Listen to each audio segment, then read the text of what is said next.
Hi guys, we're back with Candi Graham Fam, and today's story is Two Creepy Teacher Horror Stories Animated. This should be very interesting because I know back when I was in school, especially high school, I felt creeped out by some teachers. Um, I guess this may be different situations than I'm thinking of. I don't really know. I guess we'll have to watch it and find out and see.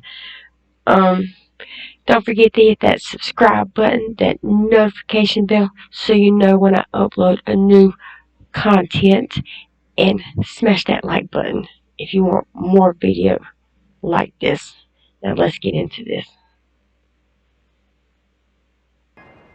We all had that one teacher who was our favorite. I don't know about you, but Mr. Campbell will always remain dear to my heart. I know I always had a pick, a teacher that I would rather have over any other teacher. I'm sure everybody else probably has too. Forever remember him as he was. On a Monday afternoon, Mr. Sorry about that, y'all. That's my cat. Campbell, our history teacher, opened the door to our classroom. As he started to write, I noticed something on his wrist that reflected the sunlight right into my eyes. Mr. Campbell had a gold bracelet, and it seemed to have some writing on it. After class, he told me to stay for 10 more minutes. He wanted to give me some advice about which college. I know people get them bracelets like if they're diabetics or have any kind of like real major health problems, so that if something happens to them, they can look at the bracelet and be like, hey, this may be what's wrong with him, da da da. College to go to. So, Darren, I know you're keen on. Before he could finish his sentence, I interrupted him because the curiosity was killing me. I'm sorry, sir. I don't mean to be rude, but what's the story behind that bracelet? I never saw you wear anything like that before, and to be honest, it looks really old and interesting, I said, while my eyes couldn't look any other way. The teacher smiled.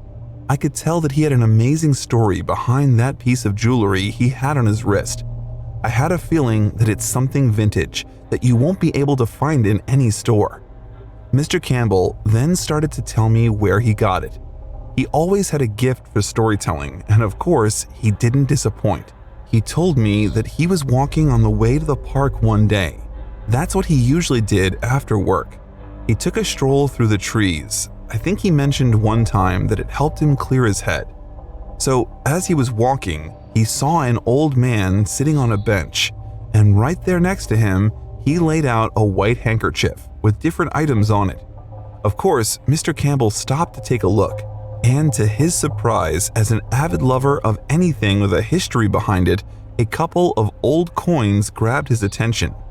They were from the 1300s, or at least that's what the old man told him. The teacher took a closer look, but upon inspection, they didn't seem in the best shape, even if they were so old. Then he looked at a journal. It was from World War I, and it contained the signature of one of the American soldiers. He had been keen on buying that and maybe tracking down the soldier's family, but something told him that there was more to the old man that met the eye. "Is that all you have, kind sir?" he asked the seller. At that moment, he smiled at the teacher, revealing a set of almost black teeth. He reached into his pocket and pulled out the bracelet. Campbell was fascinated by the inscriptions and the story they had behind them. As he was telling me the story, another teacher came into the classroom.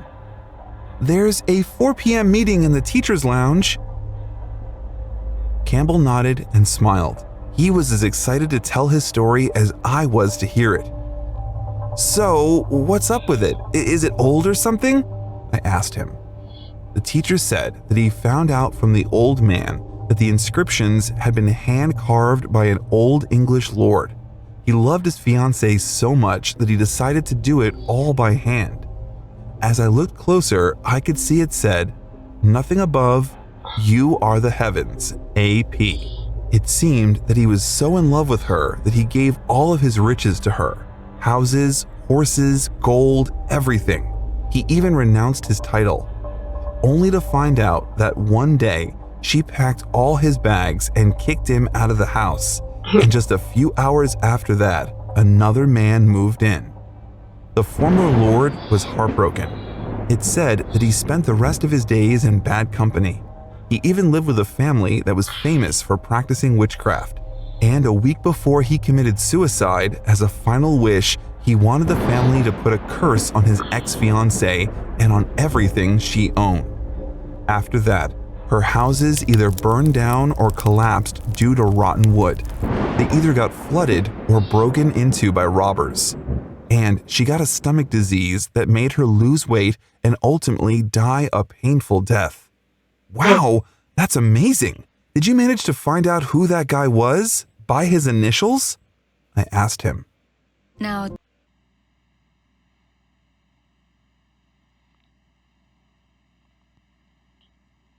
The principal came into the classroom and asked for his help with something. The next time I saw him was 2 days after that. I saw him in the hallway and I waved at him. He didn't respond. Instead, he looked ahead without even noticing me. He looked pale, and it seemed that he had lost some weight, in just 2 days nonetheless. Then I bumped into him again the day after that. He looked even worse. His eyes appeared to not be focused, and his complexion made him look sick. Sounds like maybe that bracelet might have put a curse on him as well. Mr. Campbell, are you okay? I stopped in front of him and asked. He looked at me, but in a sense, he didn't. He looked right through me. He nodded and continued to walk past me. I was worried about him and asked some of my other classmates if they knew what's going on, but they didn't have a clue. I didn't see him for a week after that. Me and 2 friends went to the principal to see if Mr. Campbell was all right. He told us that he had some sort of stomach flu. We went over to his house after class. I knocked on the door and it seemed to open all by itself. Mr. Campbell, it's me, Darren. I'm with Alex. We wanted to see if you're okay. No one answered. Mr. Campbell, hello? I said again while we walked inside. A dreadful stench invaded our nostrils. It smelled like rotting flesh in there, and there were dirty dishes all over the floor. The paint on the walls was scratched off, and I even saw some blood on the sofa. Alex thought it was too weird and he decided to leave, but I was keen on finding out what's going on with Campbell. Seeing that the living room and kitchen were empty, I walked upstairs. With each step I took, a weeping sound caught my attention. It got louder and louder the closer I got to the bedroom. I knocked on the door. It was halfway open. Mr. Campbell? I said while opening it all the way. There he was, on the bed with his back facing the door. I walked toward him. I put a hand on his shoulder. Mr. Campbell, it's me, Darren, I said. He turned around. He had hollowed cheeks and his eyes were sinking in their sockets. The man lost a lot of weight and he looked like a shell of his He looks like he has. In those animated, he still looks pretty bad. former self. Help me, he whispered right before he fell headfirst on the floor. I panicked but quickly tried to lift him up. He was so light. I put him on the bed, but his eyes didn't open. I started dialing 911, but at that moment, he spoke. But it wasn't his voice. It sounded like a demonic woman's voice. I despise you, Alistair. I pray that you rot in hell. Alistair? AP? I said to myself before a deafening scream filled the room. Ah! Campbell's body started convulsing. His chest was rising off the bed as if he was levitating. The bed. He has a demon inside of him. That stuff scares me. Scares me bad. Like, bedroom door shut all by itself. I tried to open it to run away, but it was locked. It looked like the body of my teacher was twisting and turning in the air, while at the same time the deafening scream refused to stop. In fact, it got louder and louder. I felt like I couldn't take it anymore. I pushed my hands so hard on my ears that my head started to hurt. It all sounded like I was in hell. It was unbearable. But out of nowhere, his body fell on the floor. The screaming stopped. I got up from my crouched position and checked on my teacher. His heart stopped. As I was calling the ambulance, I accidentally touched the bracelet. Immediately, it burned my skin. And as I removed my hand and took a closer look at the Like I said, that bracelet was possessed, which made him possessed. injury, I saw that it left a mark. The paramedics came and declared Mr. Campbell dead. They asked me what happened, but I couldn't tell them anything. I said that I found him like this. No one would believe me anyway. Before they came, I removed the bracelet with a piece of the bedsheet. That evening, I went to the lake and threw it in the water as the moon was shining in the sky.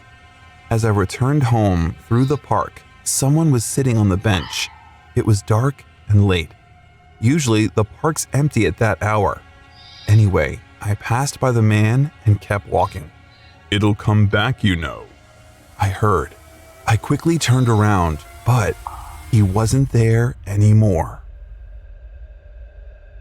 Did you That is wicked. Like, real bad wicked. I do not like that. enjoy the first story? If you did, I would love it if you would subscribe to the channel. Oh, if you want your broccoli to be served fresh, then don't forget to hit the bell icon. Keep munching.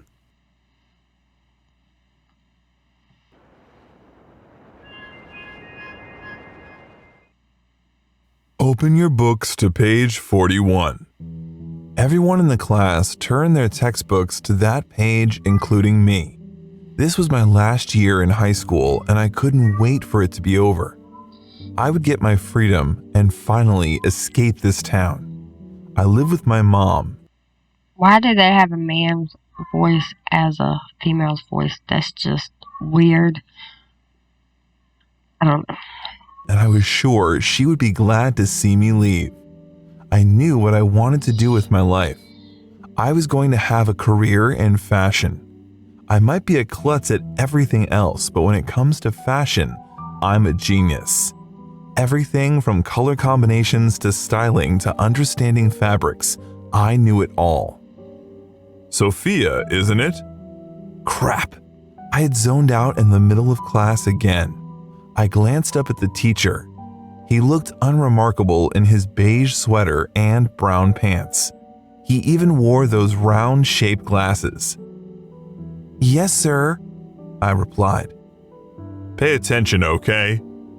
His eyes roved down my body, giving me a weird feeling. I nodded in affirmation and tried my best to pay attention for the remainder of the class. He was teaching us math, and most of what he said passed right over my head. I pretended to write furiously in my notes, whereas I was writing outfit ideas I could advise him on. It continued like that for a Sounds like she got a crush on her teacher. That's what it sounds like. couple more weeks. He always found a reason to call my name to make sure I was paying attention. My classmates were calling him my secret admirer because they claimed he was always looking at me. I never noticed though. My head was usually buried in my book.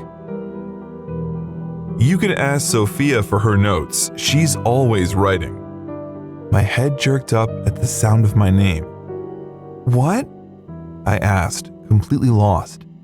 The math teacher, Mr. Matt, smiled at me before pushing up his glasses. "I was just telling Jeremy here to copy your note since his is blank." I swallowed. I had no notes, and I knew he was aware of that, especially if the weird smile he gave me was enough inclination. I nodded and gave what I hoped was a confident smile. Mr. Matt continued his teaching, and I exhaled in relief. After class ended, I was quick to get up.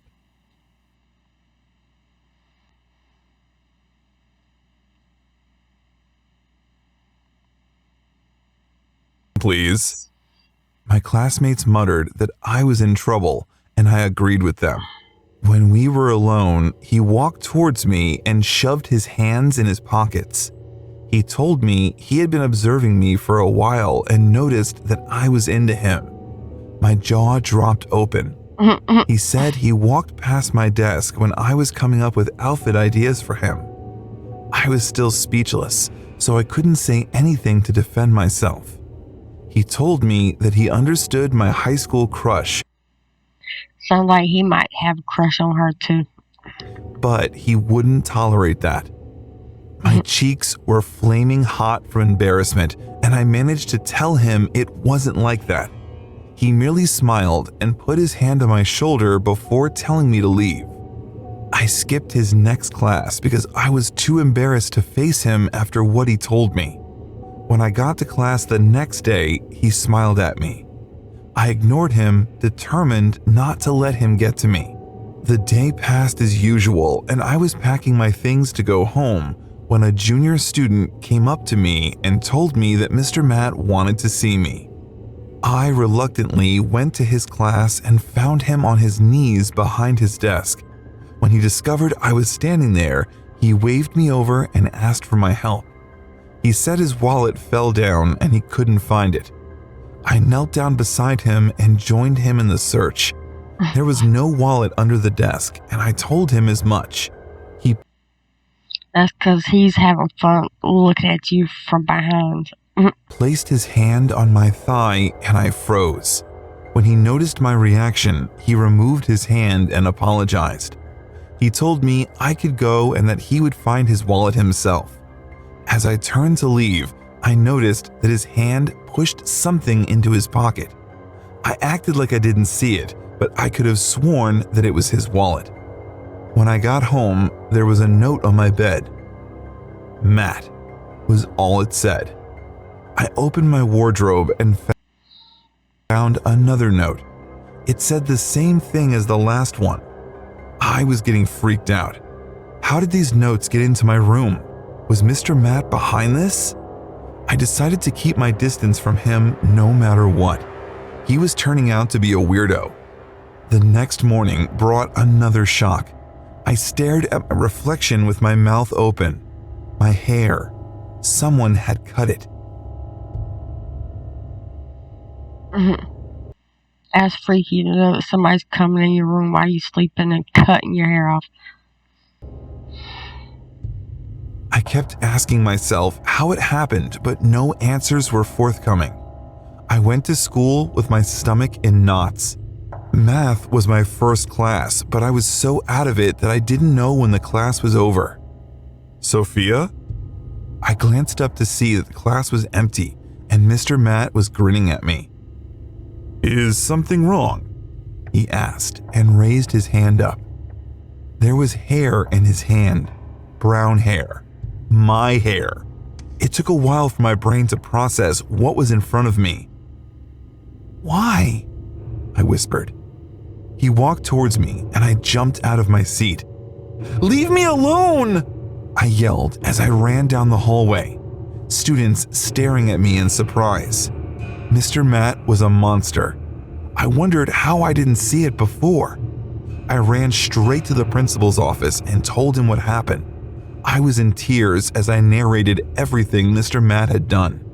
When I finished, the principal shook her head sadly and told me that help was on the way.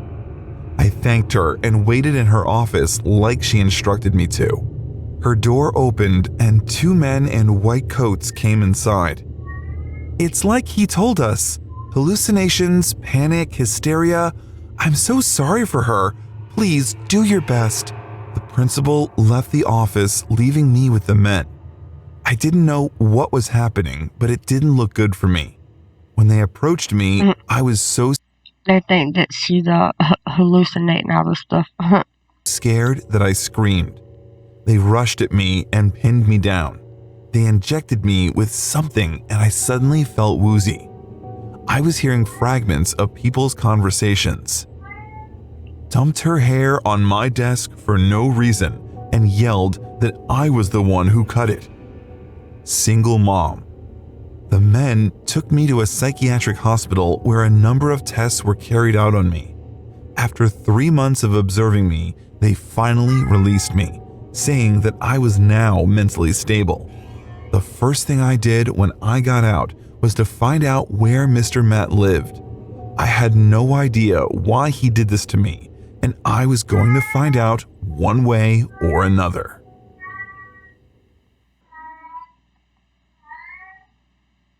Canva. Let me know what you think about the video down below. Have you ever had a creepy teacher that maybe hit on you like that? Or have you ever had some kind of object that was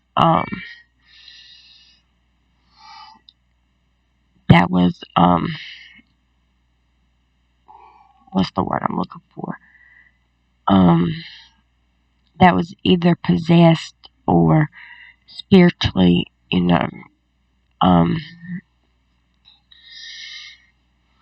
has some kind of spiritual thing, spiritual like side to it or something. Let me know in the comments below. Until next time.